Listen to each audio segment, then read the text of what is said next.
अरविंद केजरीवाल दिल्ली के मुख्यमंत्री ने नरेंद्र मोदी को भारत के इतिहास का सबसे कम पढ़ा लिखा प्रधानमंत्री कहा।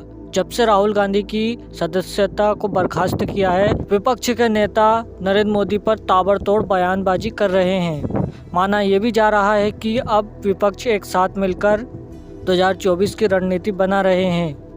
केजरीवाल ने यह भी कहा कि मोदी जी तानाशाह जैसा रवैया अपना रहे हैं। दिल्ली के मुख्यमंत्री अरविंद केजरीवाल ने नरेंद्र मोदी को लेकर बयानबाजी की। उन्होंने प्रेस कॉन्फ्रेंस में देखिए ये कहा। राहुल गांधी की सदस्यता समाप्त कर दी इन लोगों ने। डरते हो यार, तुम लोग तो बहुत डरपोक निकले। भारत के इतिहास में सबसे भ्रष्ट प्रधानमंत्री अगर कोई हुआ है, भारत के इतिहास में सबसे भ्रष्ट, भारत के इतिहास में सबसे कम पढ़ा लिखा प्रधानमंत्री अगर हुआ है, मैं नहीं समझता आजाद भारत में कोई 12वीं पास प्रधानमंत्री हुआ है। उनसे सरकार चलती नहीं है। अहंकार उनका 7वें आसमान के ऊपर है। सवेरे से शाम तक इसको जेल भेजो, इसकी सदस्यता रद्द करो, इसको जेल भेजो, बस सवेरे से शाम तक यही चलता रहता है। अभी थोड़ी देर पहले खबर आई कि राहुल गांधी जी को लोकसभा की सदस्यता से बर्खास्त कर दिया गया है। जिस तरह से उन्हें उस मानहानि केस में फंसाया गया, मैक्सिमम सज़ा दी गई और 24 घंटे के अंदर उनकी लोकसभा की सदस्यता बर्खास्त कर दी गई, ये हमारे देश के लिए बहुत चिंता का विषय है। हम जुडिशरी का सम्मान करते हैं, लेकिन जो जजमेंट आया हम उसका समर्थन नहीं करते।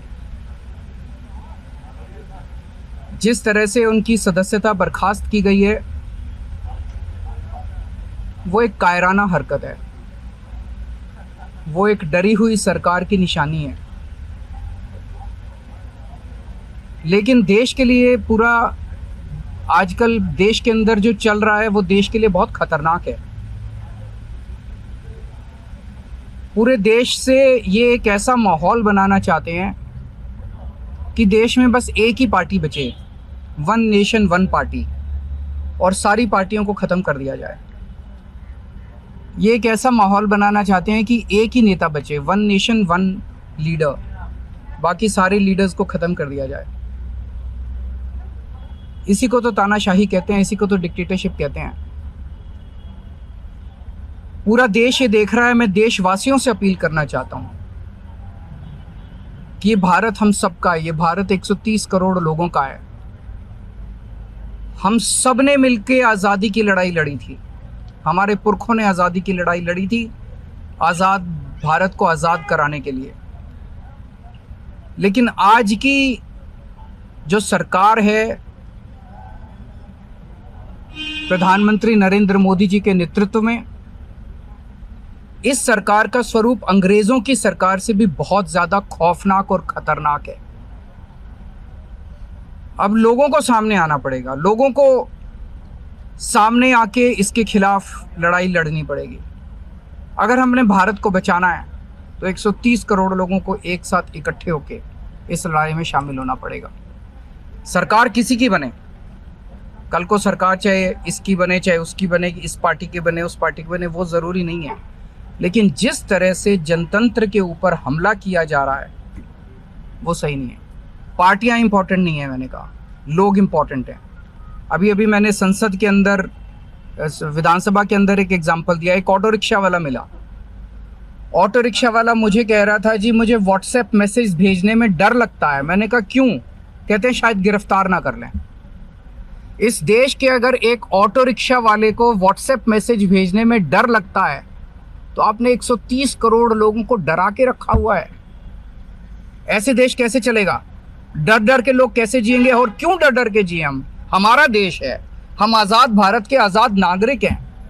हम क्यों डर डर के जिए? पूरे देश को व्यापारी डरा हुआ है, किसान डरा हुआ है, मजदूर डरा हुआ है, नेता डरे हुए हैं, सब लोगों को डरा के रखा है। जुडिशरी डरी हुई है, जज डरे हुए हैं, मीडिया वाले डरे हुए हैं, सबको धमकाते हैं ये लोग। सबको ईडी और सीबीआई और इनकम टैक्स की धमकी देते हैं लोग। हमारे आपस के रिश्ते इंपॉर्टेंट नहीं है, इस टाइम देश को बचाना इंपॉर्टेंट है।